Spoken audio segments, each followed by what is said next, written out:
আওয়ামী আমলের গুম খুনের বিচার করার প্রত্যয় মানবাধিকার দিবসে ভুক্তভোগীদের গণজামায়াত। র্যাব বাতিলের সুপারিশ বিএনপির, ক্ষমতায় গেলে জবাবদিহিমূলক সরকার গঠন করা হবে তারেক রহমান। জুলাই বিপ্লবে মেয়েরা ইতিহাস পরিবর্তনের নায়িকা বললেন ডক্টর মোহাম্মদ ইউনূস। হাসিনা রেহানার ব্যাংক হিসাবের তথ্য চেয়েছে বিএফআইইউ, জয় বাংলা জাতীয় স্লোগানের রায় স্থগিত।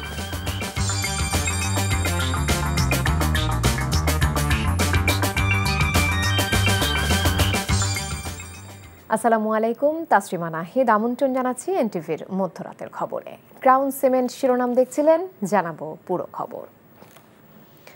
আওয়ামী লীগকে রাজনীতিতে পুনর্বাসনের চেষ্টাকারীরা গণশত্রুতে পরিণত হবে বলে হুঁশিয়ার করেছেন তথ্য উপদেষ্টা নাহিদ ইসলাম। তিনি বলেন, ভারতের সাথে সম্পর্কে থাকবে ন্যায্যতার ভিত্তিতে, আর ছাত্রদের রক্তের ওপর দিয়ে ক্ষমতায় আরোহণকারীরা জাতীয় বেইমান হিসেবে চিহ্নিত হবেন বলে মন্তব্য করেন বৈষম্য বিরোধী ছাত্র আন্দোলনের নেতারা।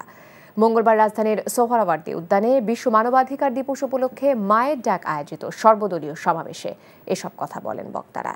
নাজিবুর রহমানের রিপোর্ট। এখন শুধু আমরা আমার বাবাদের ফিরিয়ে চাই, বাবার হাতটা ধরতে চাই। বাবা এখন দেখতে কেমন এটা আমরা কেউ এখন জানি না। পিতাহারা সন্তান, সন্তানহারা মা কিংবা ভাইয়ের অপেক্ষায় থাকা বোনের চাপা কান্নায় ভারী হয়ে ওঠে সোহরাওয়ার্দী উদ্যানের সবুজ উদ্যান।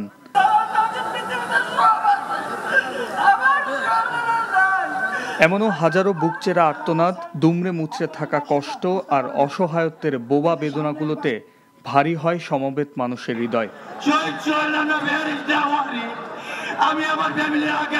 স্বৈরাচার শেখ হাসিনার পতনের পর শৃঙ্খলের শিকল ভেঙে প্রথমবারের মতো গুম খুনের শিকার পরিবারগুলো মায়ের ডাকের আয়োজনে জড়ো হয় সোহরাওয়ার্দী উদ্যানে।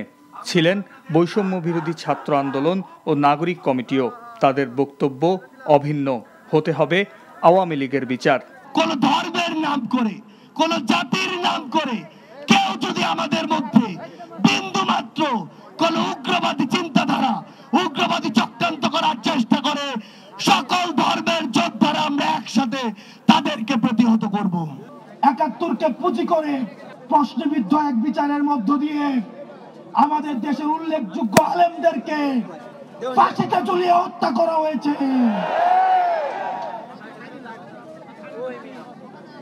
আমরা এই বিচার নিশ্চিত না করা পর্যন্ত দুনিয়ার কোন শক্তি নাই আমাদেরকে রাজপথ থেকে উৎখাত করবে।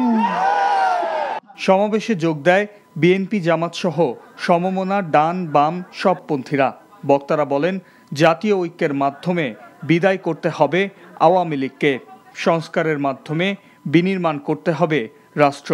সমস্ত খুন, গুম, হত্যা, ক্রসফায়ারের মাস্টারমাইন্ড শেখ হাসিনা। তার নির্যাতনে রক্তের যে কালো ছাপ, অশ্রুসিক্ত মায়ের কান্না এখনো শুকায় নাই, অথচ যেখানকার মা সে সেখানে ফিরে গিয়েছে, সেখান থেকে সন্ত্রাসের নতুন ব্লুপ্রিন্ট সে তৈরি করছে। এই ২৪-এর অভ্যুত্থানের যে চেতনা, সেই চেতনা ধারণ করে একটি জাতীয় ঐক্যের মধ্য দিয়ে নির্বাচনী কৌশলে আওয়ামী লীগকে রাজনীতি থেকে বিদায় দিতে হবে। সংস্কারের সেই বিষয়গুলোকে, সেই যে ধারণাগুলোকে, সেগুলোকে উপলব্ধি করতে হবে এবং একথা আমাদের মনে রাখতে হবে যে সংস্কার চলতেই থাকবে। সেই সত্য যদি আমরা উপলব্ধি করি, তাহলে সেই সংস্কারগুলো আমরা চিরদিন করে যাব, আমরা কখনো থেমে থাকবো না। প্রতিবেশীর মতো আচরণ করতে ভারতের প্রতি সতর্ক বার্তা দেন তথ্য উপদেষ্টা। আওয়ামী লীগকে পুনর্বাসন কারা কারা করবেন বা করতে চান, এখন সেইটা হচ্ছে আলোচনার বিষয়। যারা করতে চান, জনগণ তাদেরকেও গণশত্রু হিসেবেই চিহ্নিত করবে। এই বাংলাদেশ আত্মমর্যাদা নিয়ে দাঁড়িয়েছে, রক্তের উপর দিয়ে দাঁড়িয়েছে। ফলে ন্যায্যতা ও সমতার ভিত্তিতেই বাংলাদেশের সাথে কথা বলতে হবে এবং সম্পর্ক স্থাপন করতে হবে। ফলে আপনারা এখনো যারা ভারত সরকারে রয়েছেন, ভারতের শাসক গোষ্ঠী রয়েছেন, এই যে সীমান্তে হত্যা হচ্ছে, আপনারা যদি মনে করে থাকেন এই সীমান্তে হত্যা করে বাংলাদেশকে প্রেসার ক্রিয়েট করবেন, তাহলে আপনারা ভুল ভাবছেন। দেশ গঠনে জাতীয় ঐক্যের বিকল্প নেই বলে মত সবার। খুব ছোট আকারে হতো। Najibur Rahman, NTV news, Dhaka. পুলিশের জনবান্ধব ও গ্রহণযোগ্য আচরণ নিশ্চিত করতে পুলিশ কমিশন গঠন, স্থানীয় পর্যায়ে পুলিশকে অপরাধ দমনের সহায়তার জন্য নাগরিক কমিটি গঠন, দেশ বিদেশের র্যাব বাহিনী সমালোচিত হওয়ায় বাহিনীটিকে বিলুপ্তের সুপারিশ সহ পুলিশ প্রশাসন সংস্কারে 5 দফা সুপারিশ করেছে বিএনপি। মঙ্গলবার গুলশানে বিএনপি চেয়ারপারসনের কার্যালয়ে দলের পক্ষ থেকে গঠিত পুলিশ সংস্কার বিষয়ক কমিটির সংবাদ সম্মেলনে একথা জানান বিএনপির স্থায়ী কমিটির সদস্য হাফেজ উদ্দিন আহমেদ। বলেন, পুলিশের গুম খুন দুর্নীতির কারণে দেশের মানুষ স্তম্ভিত। এই পরিস্থিতিতে পুলিশের সংস্কার অত্যন্ত গুরুত্বপূর্ণ। রাষ্ট্রের গুরুত্বপূর্ণ এই বাহিনীকে সংস্কার রাষ্ট্রীয় দাবিতে পরিণত হয়েছে। এই লক্ষ্যেই উন্নত বিশ্বের সাথে তাল মিলিয়ে পুলিশ বাহিনীকে সঠিক দিক নির্দেশনা, কার্যক্রম সমন্বয় সহ পুলিশকে একটি নিরপেক্ষ বাহিনী করতে বিএনপির পক্ষ থেকে এই সুপারিশ দেয়া হয়।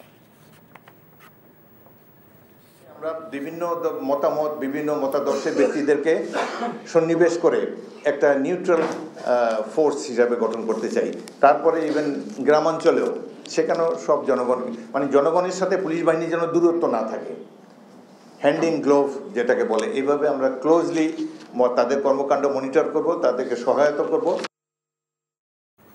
মানুষের প্রত্যাশা অনুযায়ী নিজেদের মধ্যে পরিবর্তন আনতে দলের নেতাকর্মীদের প্রতি আহ্বান জানিয়েছেন বিএনপির ভারপ্রাপ্ত চেয়ারম্যান তারেক রহমান। বলেছেন, জনগণের কাছে একটি জবাবদিহিমূলক সরকার উপহার দিতে চায় বিএনপি। মঙ্গলবার কুমিল্লা বিভাগীয় কর্মশালায় যুক্ত হয়ে এসব কথা বলেন তিনি। কুমিল্লার মাহফুজ নান্টুকে সাথে নিয়ে জানাচ্ছেন হাসান মাহমুদ।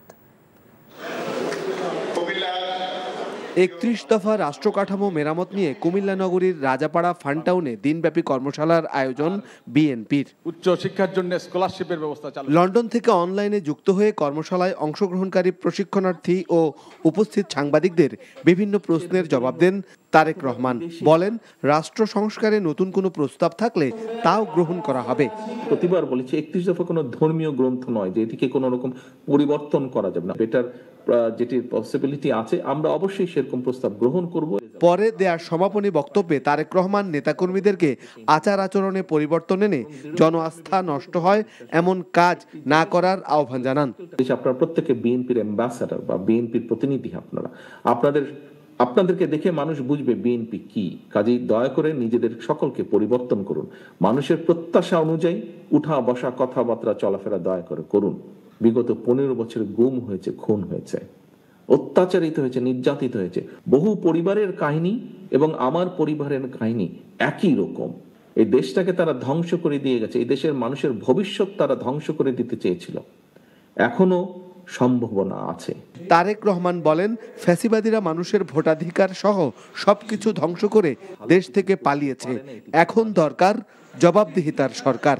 আমরা দেখেছি কিভাবে ভোট ডাকাতি হয়েছে এবং ভোট ডাকাতি, নিশিরা দামি ভোট, এইগুলো যে দেশের কোনো ভালো কিছু করতে পারে না এটি প্রমাণিত। আমরা চাই আগামী দিনে দেশে একটি জবাবদিহিতার সরকার শুরু হোক। আমি সেদিনও বলেছি, ইউপি চেয়ারম্যান থেকে শুরু করে দেশের প্রধানমন্ত্রী প্রত্যেককে জবাব দিতে হবে জনগণের কাছে, যা প্রত্যেকের জবাবদিহিতা থাকতে হবে। শুধু নিজের কথা ভাবলে হবে না, আসুন আমরা দেশ এবং মানুষের কথা ভাবি। এর আগে উদ্বোধনীতে ডক্টর খন্দকার মোশাররফ হোসেন সহ বিএনপির স্থানীয় নেতারা বক্তব্য দেন। সংস্কারের কথা বলে নির্বাচনকে পিছানোর বুদ্ধিমানের কাজ হবে না। Hasan Mahmud, NTV news, Dhaka. বাংলাদেশে জুলাই আগস্ট গণ অভ্যুত্থানে অংশ নেওয়া মেয়েদের ইতিহাস পরিবর্তনের নায়িকা বলে সম্বোধন করেছেন প্রধান উপদেষ্টা ডক্টর মোহাম্মদ ইউনূস। জুলাই বিপ্লবের কন্যাদের উদ্দেশ্যে তিনি বলেন, তারা বাংলাদেশকে যে পর্যায়ে নিয়ে গেছে সেটা একটি ঐতিহাসিক ঘটনা, যা পৃথিবীর অন্য কোথাও খুঁজে পাওয়া যাবে না। মঙ্গলবার রাজধানীর ওসমানী স্মৃতি মিলনায়তনে মহিলা ও শিশু বিষয়ক মন্ত্রণালয় আয়োজিত জুলাই বিপ্লবের কন্যাদের কীর্তিগাথা ও অবদানকে উপজীব্য করে জুলাইয়ের কন্যারা আমরা তোমাদের হারিয়ে যেতে দেব না শীর্ষক নারী সমাবেশে ডক্টর ইউনূস এসব কথা বলেন। এ সময় তিনি আরও বলেন, কোনো বড় নেতার হুকুমে জুলাই অভ্যুত্থান হয়নি, বরং দেশের সর্বস্তরের মানুষের স্বতঃস্ফূর্ত অংশগ্রহণে এই বিপ্লব সফল হয়েছে। প্রধান উপদেষ্টার সাথে সাক্ষাৎ করেন জুলাই আগস্টের অভ্যুত্থানে অংশ নেয়া কলেজ, বিশ্ববিদ্যালয় সহ বিভিন্ন শিক্ষা প্রতিষ্ঠানের ছাত্রীরা। হালকাভাবে বলছি না জিনিসটা, আসলে বাংলাদেশে যেটা হয়ে গেল এটার নজির পৃথিবীতে খুঁজে পাওয়া যাবে না। বহু অভ্যুত্থান হয়েছে, বহু রকমের হয়েছে, কিন্তু এইটা একেবারে সম্পূর্ণ ভিন্ন রকমের এবং তোমাদের নিজেদের হাতে গড়া একটা জিনিস। এখানে কোনো বড় নেতা এসে তোমাদেরকে উদ্বুদ্ধ করে নাই যে এটা করতে হবে, এরকম প্রোগ্রাম দিতে হবে, কিছুই করে না। তোমরা স্বতঃস্ফূর্তভাবে করেছো এবং মেয়ে বলেছে তোমাদের আলাদা করে কেউ ডেকে নিয়ে গেছে না, তাই না? তোমরা নিজেরা এগিয়ে এসছো যে আমরা আছি, এটা আমাদের দাবি, আমাদের জিনিস।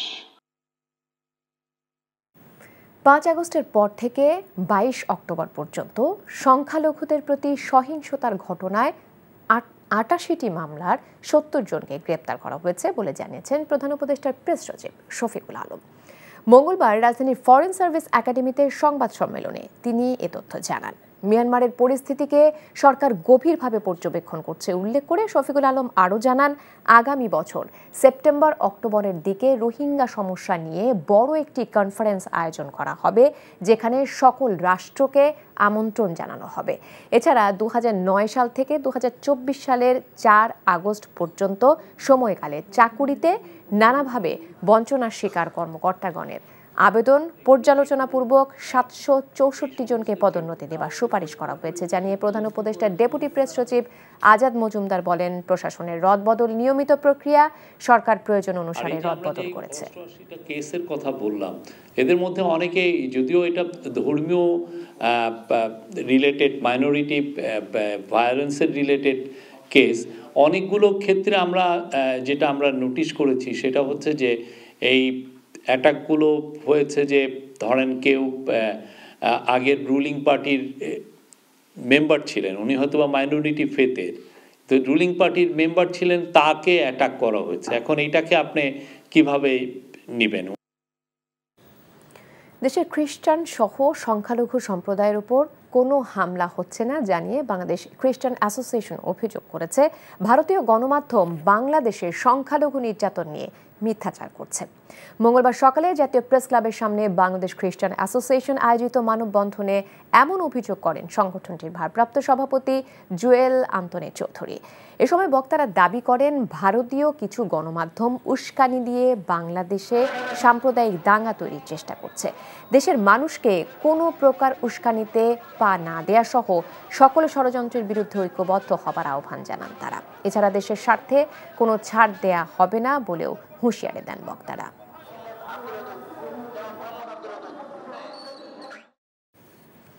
সাবেক প্রধানমন্ত্রী শেখ হাসিনা ও তার ছোট বোন শেখ রেহানার ব্যাংক হিসাব তলব করেছে বাংলাদেশ ব্যাংকের ফিনান্সিয়াল ইন্টেলিজেন্স ইউনিট BFIU।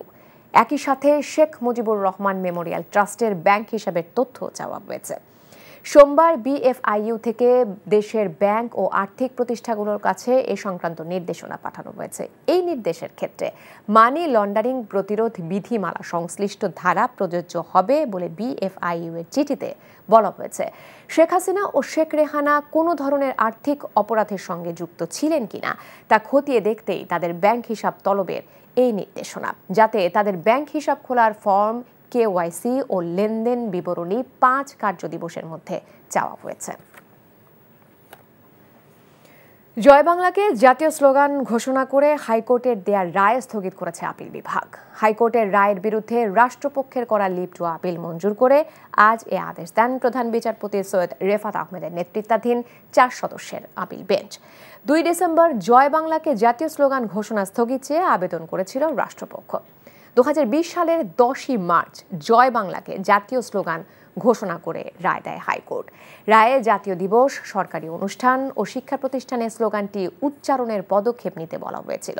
হাইকোর্টের ওই রায়ের বিরুদ্ধে মন্ত্রিপরিষদ সচিব সহ অন্যরা আপিলের অনুমতি চেয়ে আবেদন করেন। শুনানি নিয়ে বিলম্ব মার্জনা করে লিভ টু আপিল মঞ্জুর করে আদেশ দেন আপিল বিভাগ।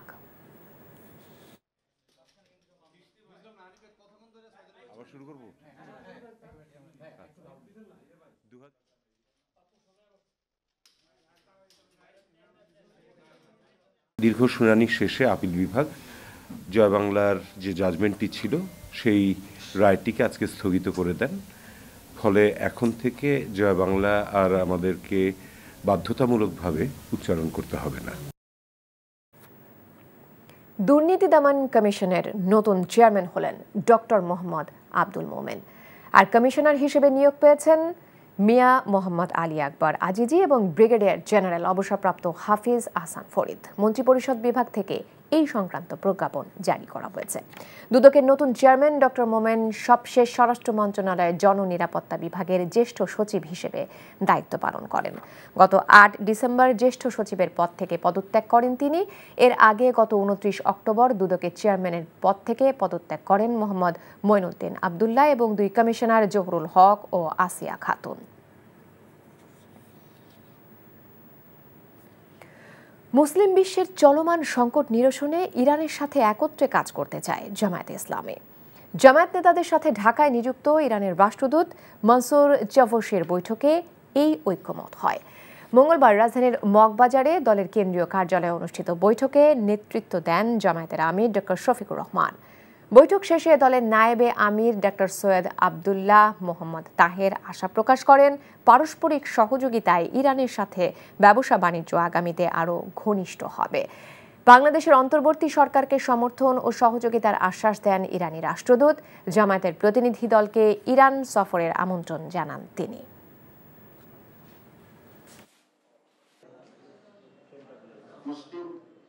মুসলিম দুটি বৃহৎ দেশ হিসাবে সারা দুনিয়ার মানুষের কল্যাণ কিভাবে হতে পারে এবং মুসলমানরা কী ধরনের ভূমিকা নিতে পারে সে বিষয়ে আমাদের সাথে মত বিনিময় হয়েছে। আমরা এই সকল বিষয়ে ঐকমত্য পোষণ করছি এবং আগামীতে দুই দেশের সম্পর্ক এবং বাংলাদেশ জামায়াতে ইসলামী এবং ইরানের জনগণের ভিতরে সম্পর্ক আরও বৃদ্ধি হবে এবং সেই হিসাবে আমরা নানা উদ্যোগ গ্রহণ করব এবং উদ্যোগ গ্রহণের কথা চিন্তা হয়েছে। হত্যা ও মানবতা বিরোধী অপরাধের মামলায় অভিযুক্ত পুলিশের ৪ কর্মকর্তাকে সাময়িক বরখাস্ত করা হয়েছে। মঙ্গলবার স্বরাষ্ট্র মন্ত্রণালয়ের জননিরাপত্তা বিভাগের এক প্রজ্ঞাপনে এই আদেশ দেওয়া হয়। প্রজ্ঞাপনে বলা হয়, ডিএমপির সাবেক ডিসি জসিমউদ্দিন মোল্লার বিরুদ্ধে মানবতা বিরোধী অপরাধের মামলায় গত ৩০ অক্টোবর রংপুর থেকে তাকে গ্রেপ্তার করা হয়। এ কারণে তাকে সরকারি চাকুরি বিধি অনুযায়ী সাময়িক বরখাস্ত করা হয়েছে। তিনি সবশেষ রংপুর রেঞ্জে ডিআইজি হিসেবে নিযুক্ত ছিলেন। এছাড়া গুলশান বিভাগের সাবেক এডিসি মোহাম্মদ রফিকুল ইসলাম, ডিএমপির ট্রাফিক যাত্রাবাড়ি জোনের সহকারী কমিশনার তানজিল আহমেদ ও এপিবিএনের সহকারী পুলিশ সুপার মোহাম্মদ রফিকুল ইসলামকে সাময়িক বরখাস্ত করা হয়। প্রত্যেকেই পৃথক পৃথক হত্যা মামলার আসামি বলে প্রজ্ঞাপনে উল্লেখ করা হয়। দেশের নদ নদীর সংখ্যার খসড়া তালিকা প্রকাশ করেছে পানি সম্পদ মন্ত্রণালয়। তাদের তথ্য মতে বর্তমানে মোট নদ নদীর সংখ্যা ১,১৫৬টি। মঙ্গলবার সকালে রাজধানীর গ্রিন রোডে পানি ভবনে বাংলাদেশের নদ নদীর সংখ্যা নির্ধারণ বিষয়ক অবহিতকরণ সেমিনারে এই তথ্য প্রকাশ করা হয়। বিভাগীয় কমিশনারের কার্যালয় থেকে প্রাপ্ত সংখ্যা যাচাইয়ের পর এই তালিকা প্রকাশ করা হয়েছে। আরও যাচাইয়ের পর বাংলা নববর্ষের প্রথম দিনে নদীর চূড়ান্ত তালিকা ওয়েবসাইটে প্রকাশ করা হবে বলে জানান পরিবেশ, বন ও জলবায়ু পরিবর্তন বিষয়ক মন্ত্রণালয়ের উপদেষ্টা সৈয়দা রেজওয়ানা হাসান। তিনি আরও বলেন, প্রত্যেক জেলা থেকে সবচেয়ে বেশি দূষিত একটি নদীকে দখলমুক্ত করার ব্যবস্থা নেওয়া হবে। জানান, ঢাকার মোট ২১টি খালকে দূষণ ও দখলমুক্ত করে একটি ব্লু নেটওয়ার্ক তৈরির পরিকল্পনা চূড়ান্ত করা হয়েছে।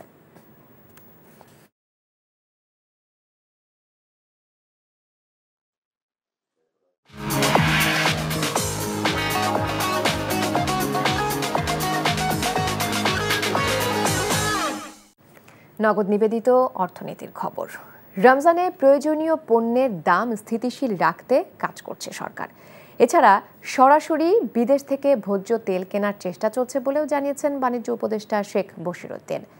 মঙ্গলবার সকালে রাজধানীর পুরানা পল্টনে ইকোনমিক রিপোর্টার্স ফোরাম কার্যালয়ে ইআরএফ প্রাণ মিডিয়া অ্যাওয়ার্ড প্রদান অনুষ্ঠানে তিনি আরও বলেন, তেলের দাম বাস্তবতা মেনে বাড়ানো হয়েছে, অন্যথায় দীর্ঘমেয়াদী ক্ষতি হতো। এছাড়া আওয়ামী সরকার বিপুল পরিমাণ অর্থ লুটপাট করতে গিয়ে বিভিন্ন প্রতিষ্ঠান ধ্বংস করেছে উল্লেখ করে উপদেষ্টা বলেন, অন্তর্বর্তী সরকারের মূল উদ্দেশ্য সংস্কার করা এবং নির্বাচন দেয়া।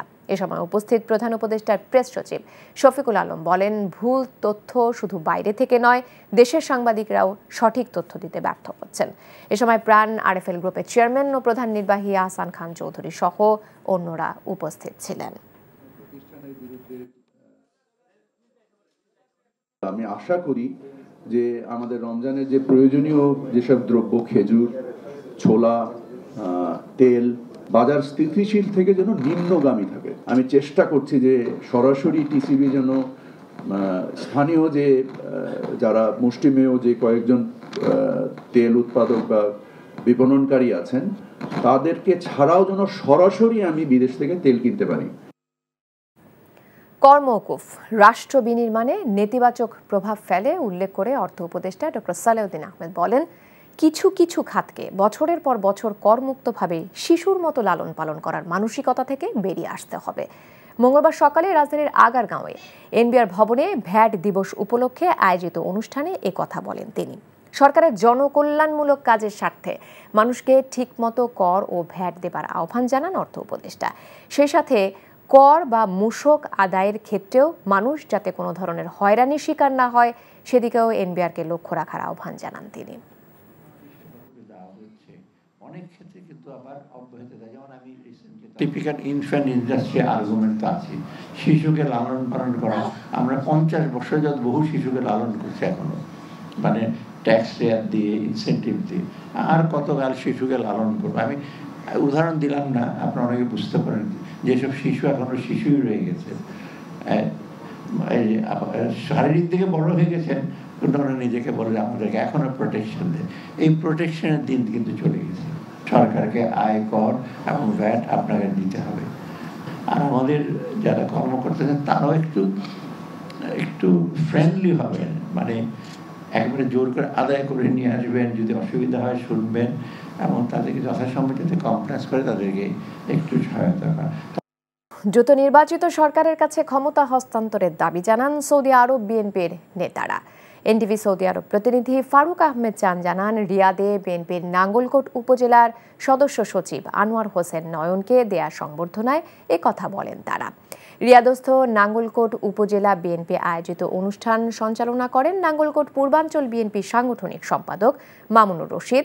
সভাপতিত্ব করেন মকরবপুর ইউনিয়ন বিএনপি সাধারণ সম্পাদক হারুনুর রশিদ। বিশেষ অতিথি ছিলেন রিয়াদের সানসিটি পলিক্লিনিকের এমডি আবদুল্লাহ আল মামুন। বক্তব্য দেন নাঙ্গলকোট উপজেলা বিএনপির সাবেক সহ সভাপতি শাহ আলম ও আনোয়ার হোসেন, ইউসুফ আলী, শাহ পরাণ সুমন সহ অন্যরা। জন আস্থা নষ্ট হয় এমন কাজ না করতে নেতাকর্মীদের প্রতি আহ্বান জানান বিএনপি নেতারা। এনটিভি জেদ্দা প্রতিনিধি মাসুদ সেলিম জানান, পবিত্র ওমরা পালনে আসা শরীয়তপুর জেলা বিএনপির সভাপতি শফিকুর রহমান কিরণকে দেয়া সংবর্ধনা অনুষ্ঠানে আহ্বান জানান তারা। জেদ্দাস্থ শরীয়তপুর প্রবাসী আয়োজিত অনুষ্ঠানে সভাপতিত্ব করেন জেদ্দা মহানগর যুব দলের সহ সভাপতি নূর মোহাম্মদ দর্জি। নূর আল হেলাল ও আনোয়ার হোসেন ব্যাপারীর যৌথ সঞ্চালনায় প্রধান বক্তা ছিলেন সৌদি আরব পশ্চিমাঞ্চল বিএনপির সদস্য সচিব মীর মনিরুজ্জামান তপন। বক্তব্য দেন পশ্চিমাঞ্চল যুব দলের সভাপতি আব্দুল মান্নান, শেখ মোস্তাক আহমেদ, ইকবাল হোসেন সহ অন্যরা। মালয়েশিয়ার বিভিন্ন বিপণী বিতানের শোরুমগুলোতে বাড়ছে বাংলাদেশিদের কর্মসংস্থান। মালয়েশিয়া থেকে এনটিভির স্টাফ করেসপন্ডেন্ট কায়সার হামিদ হান্নান জানান, প্রবাসী বাংলাদেশিদের পরিচিত কুয়ালালামপুরের মসজিদ ইন্ডিয়া হানিফা শপিং মলের সামনে থামারাই জুয়েলস নামে শোরুমের উদ্বোধন করা হয়েছে। সেখানেও কর্মসংস্থান হয়েছে বাংলাদেশি তরুণ তরুণীদের। থামারাই জুয়েলসের পরিচালক দাতু সারগুনান বলেন, বাংলাদেশি ক্রেতাদের পছন্দের কথা বিবেচনা করেই তাদের শোরুমে রয়েছে আধুনিক ডিজাইনের স্বর্ণ এবং ডায়মন্ড। উপস্থিত ছিলেন দাতু রাজেন্দি বরণ, দাতু ইব্রাহিম, মোহাম্মদ আমিন, বিডি আরব জুয়েলারির জহিরুল ইসলাম জনি সহ অন্যরা।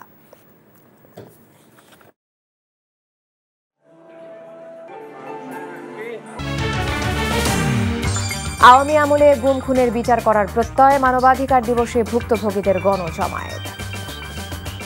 র‍্যাব বাতিলের সুপারিশ বিএনপির, ক্ষমতায় গেলে জবাবদিহিমূলক সরকার গঠন করা হবে তারেক রহমান। জুলাই বিপ্লবে মেয়েরা ইতিহাস পরিবর্তনের নায়িকা বললেন ডক্টর মোহাম্মদ ইউনূস। হাসিনা রেহানার ব্যাংক হিসাবে তথ্য চেয়েছে বিএফআইইউ, জয় বাংলা জাতীয় স্লোগানের রায় স্থগিত। এই ছিল মধ্যরাতের খবরে। এই খবরের ভিডিও সহ আপডেট জানতে ভিজিট করুন এনটিভি অনলাইন www.ntvpd.com। এছাড়াও এনটিভির জনপ্রিয় সব অনুষ্ঠান ও খবরের আপডেট জানতে ভিজিট করুন আমাদের ইউটিউব ও ভেরিফাইড ফেসবুক পেজে। সকাল 7:30টায় সকালের খবর দেখার আমন্ত্রণ রইল। ধন্যবাদ সবাইকে।